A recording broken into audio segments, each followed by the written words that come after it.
Some people are so busy being loved that they never notice the person doing the loving.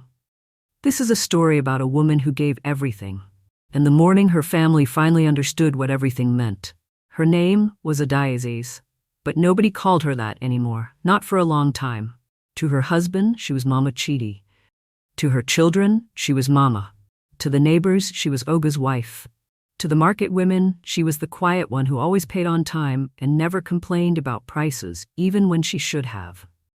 Adais, the name her mother gave her the morning she was born, the name that meant daughter of a king.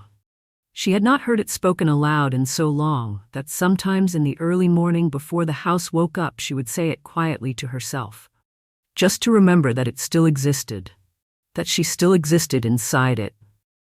She was 22 years old when she married Emeka Okonkwo. It was 1998. She was the most beautiful woman at her own wedding, not because of the aso-ebi or the makeup or the way the afternoon light fell across the reception hall, but because of the way she laughed.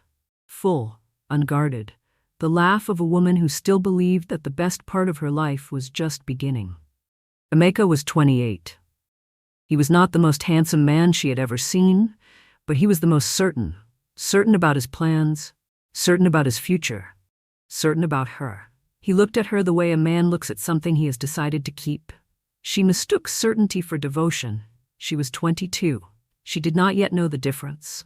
The early years were not unhappy. That is important to understand. This is not a story about a bad man. It is a story about an absent one. And sometimes absence is worse than cruelty, because cruelty at least acknowledges you are there. Absence simply proceeds as if you are not. The first morning she ironed his shirt, she was 23 years old. Chidi was 3 weeks old and sleeping in the next room. She stood at the ironing board in the pale morning light. The iron moved across the white fabric with the specific rhythm of someone doing something for the first time, but already knowing they will do it 10,000 more times. She hummed something her mother used to hum. She could not remember the words, just the melody. Emeka came in, buttoned the shirt without looking in the mirror, and said thank you in the distracted way of a man whose mind was already somewhere else. He kissed her forehead. He left. She stood at the ironing board in the quiet house with the baby sleeping and the iron still warm and thought nothing in particular. She was simply living her life.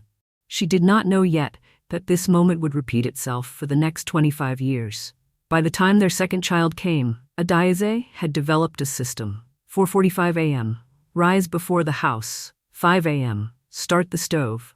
5:50 a.m., iron Emeka's shirt for work. Always the shirt first because it needed to cool slightly before he wore it. 5:30 a.m., wake Chidi, bathe him, dress him. 5:45 a.m., wake Emeka, set his breakfast, pack his lunch. 6 a.m., Emeka leaves. 6:15 a.m., walk Chidi to the gate where the school bus collected him. 6:30 a.m., return to a house that needed cleaning, then the marketing, then the cooking, then the children's homework in the afternoon, then dinner, then baths, then bedtime stories.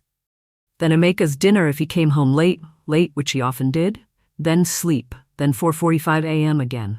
This was her day, every day, for years. What nobody tells you about invisible love is that it has a texture. It lives in specific places. In the school uniforms ironed the night before. In the lunch packed with the exact sandwich filling each child preferred, even when the preferences changed without announcement. In the permission slips signed on time, in the medicine given at the right hour. In the birthday cakes made from scratch because store-bought never tasted like home. In the listening. God, the listening. Adaize listened to everything. Every school problem, every friendship drama, every nightmare at 2 a.m. Every fear too small for the world to take seriously, but too large for a child to carry alone. She held all of it. And nobody held any of it for her. Emeka was not a bad man. This cannot be said enough. He went to work every morning. He came home every evening. He paid the school fees. He fixed things when they broke. He never raised his hand to her. He never looked at another woman. He was present, just not in the way that mattered. He was present the way furniture is present, occupying space, solid, reliable, but not aware, not curious, not asking. He had not asked Adaize how she was, not really asked, not with the full weight of a person who wanted the real answer. in longer than she could remember.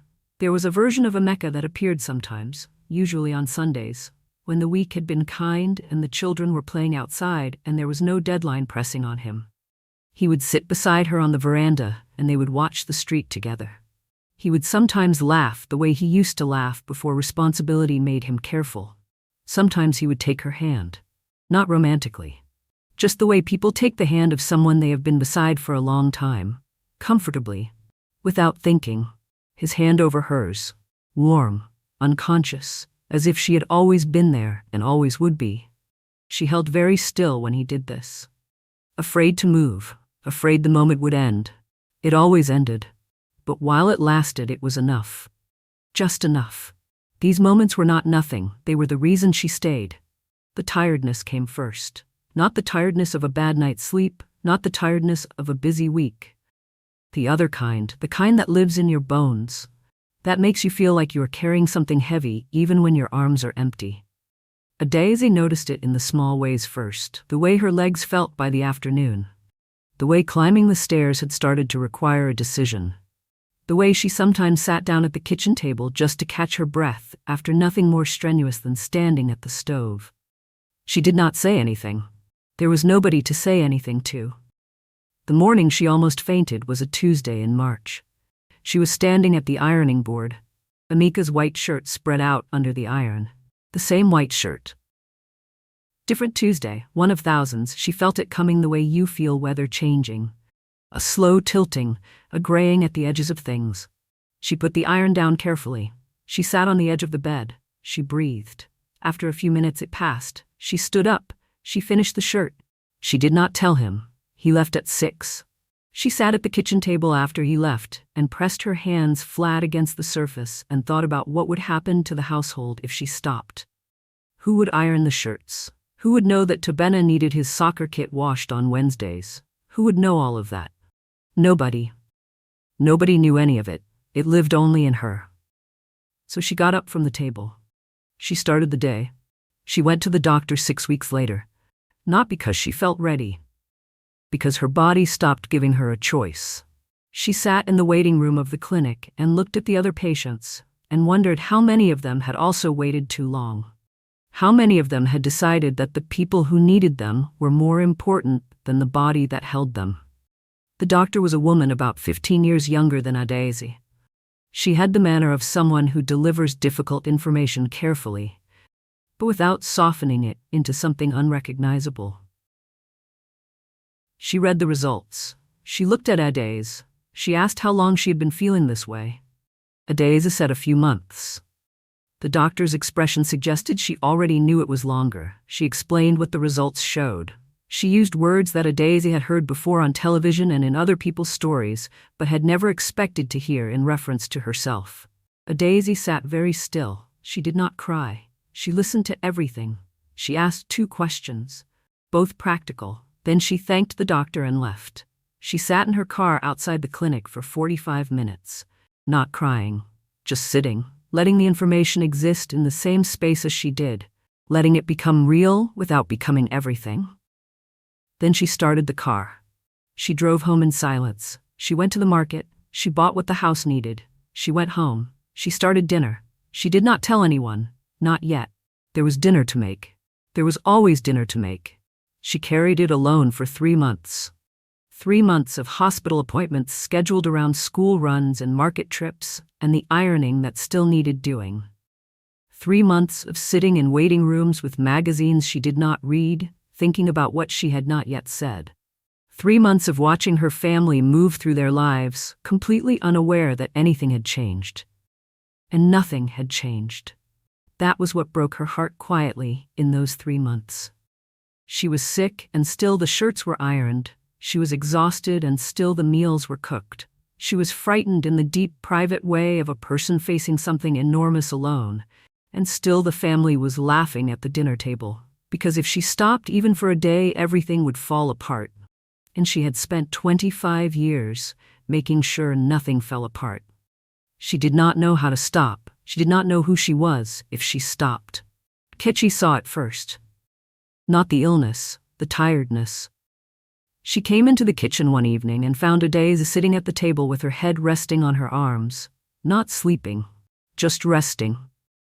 The way someone rests when they have been running for so long that they no longer remember what stillness feels like. Nkechi stood in the doorway for a moment.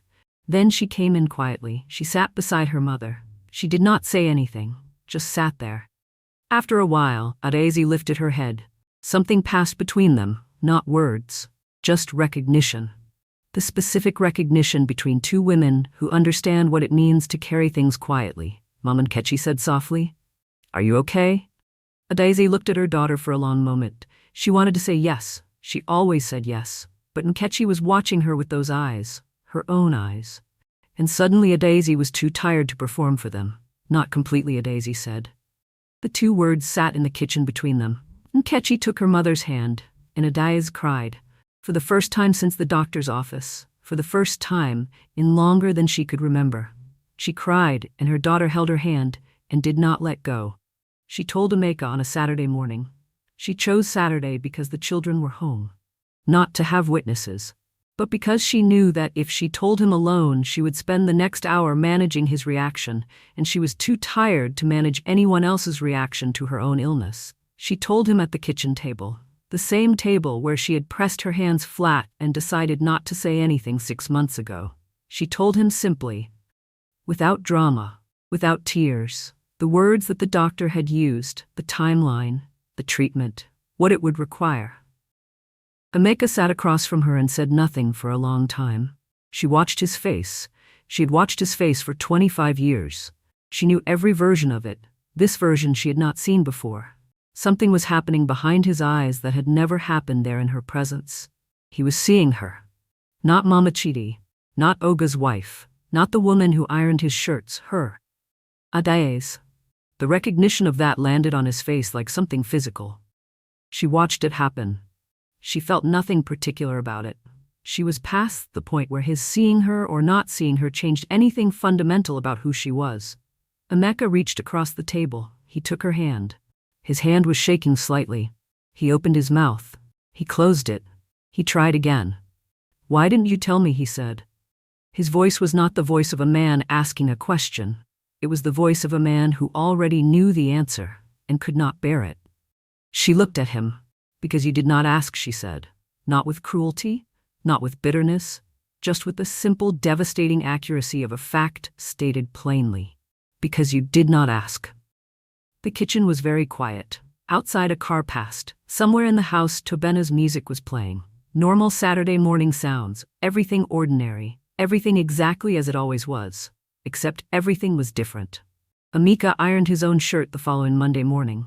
Adaize was at the hospital for her first treatment. Nkechi had gone with her. Emeka stood at the ironing board at 5:15 in the morning with the iron in his hand and realized he did not know the right temperature for the fabric. He had never needed to know. He set it too high. He burned the collar slightly. He stood looking at the small brown mark on the white fabric and felt something collapse in him. Not because of the shirt. The shirt was nothing, because of what the shirt meant. 25 years. She had done this every morning for 25 years.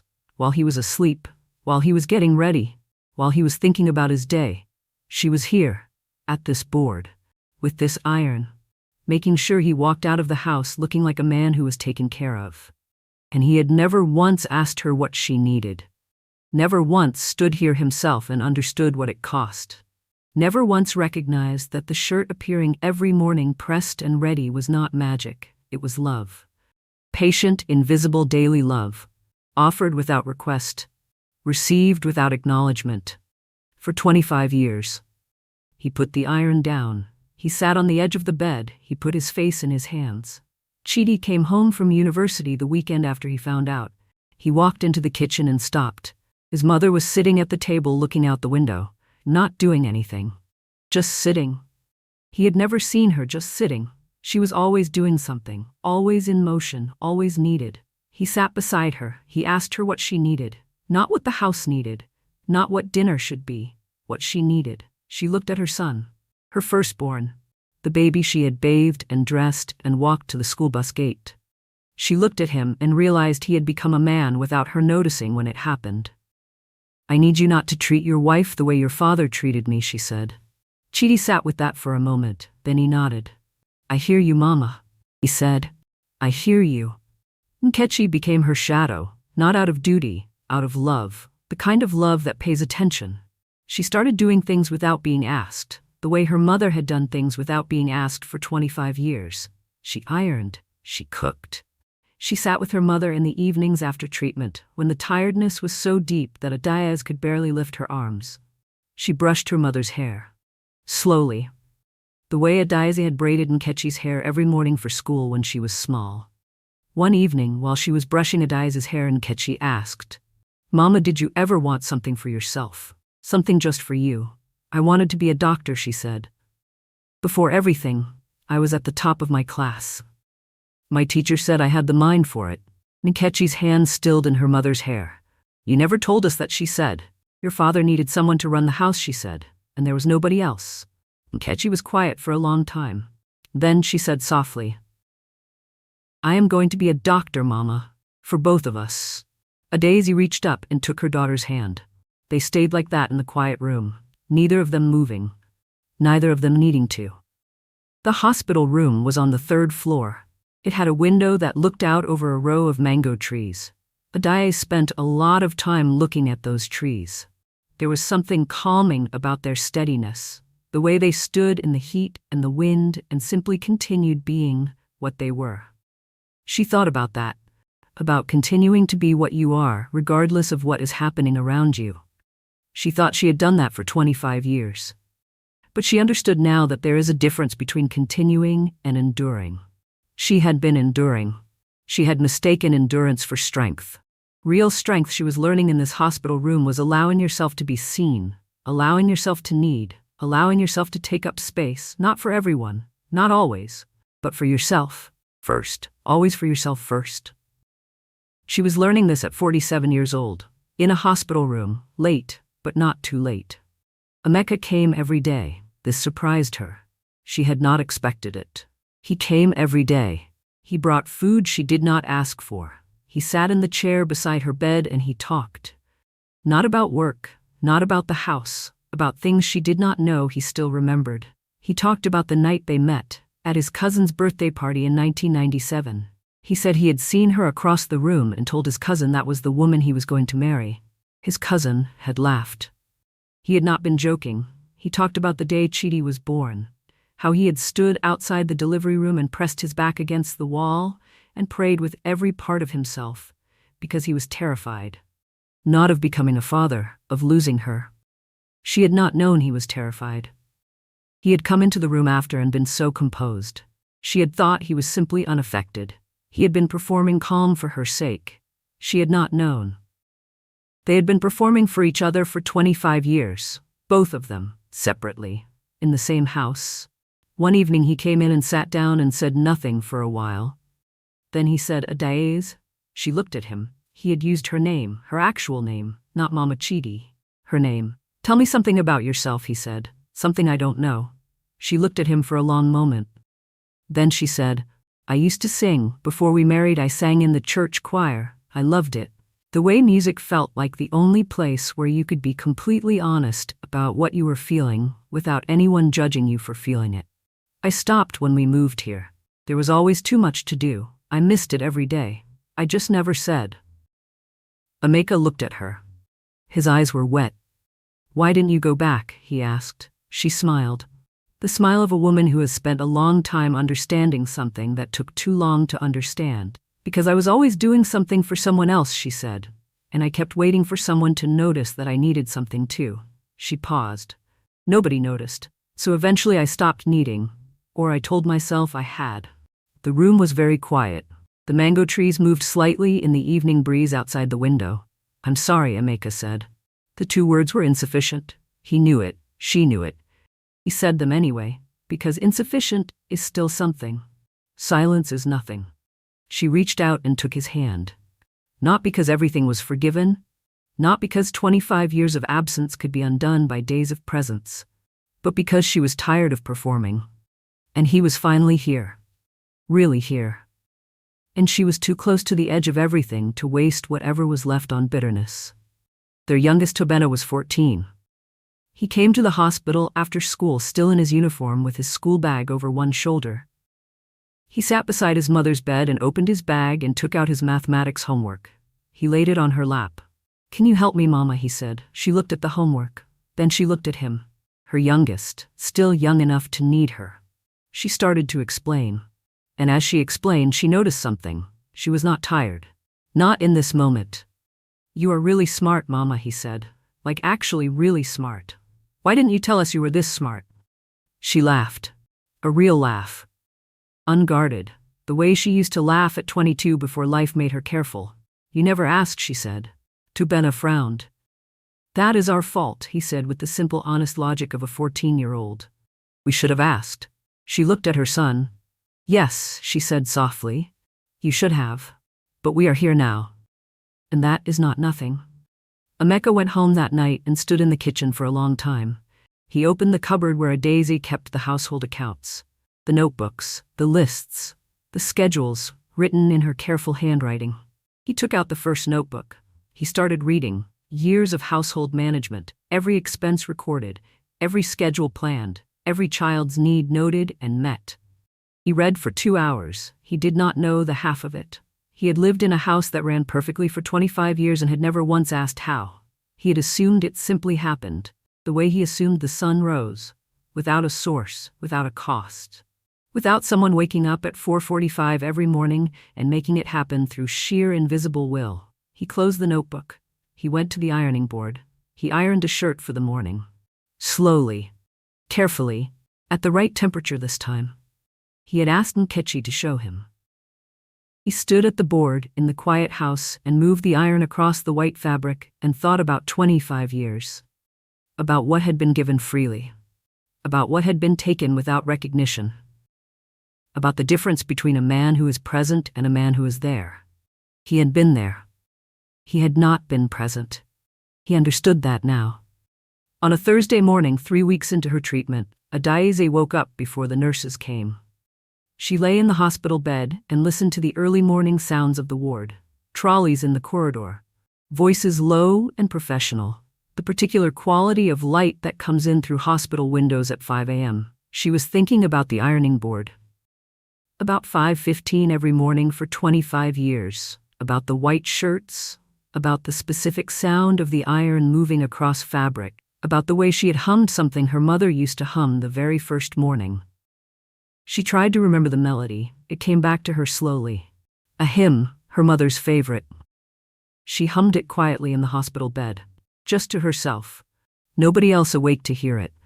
And something happened as she hummed. Something loosened, some long-held tension in her chest that had been there so long she had stopped noticing it.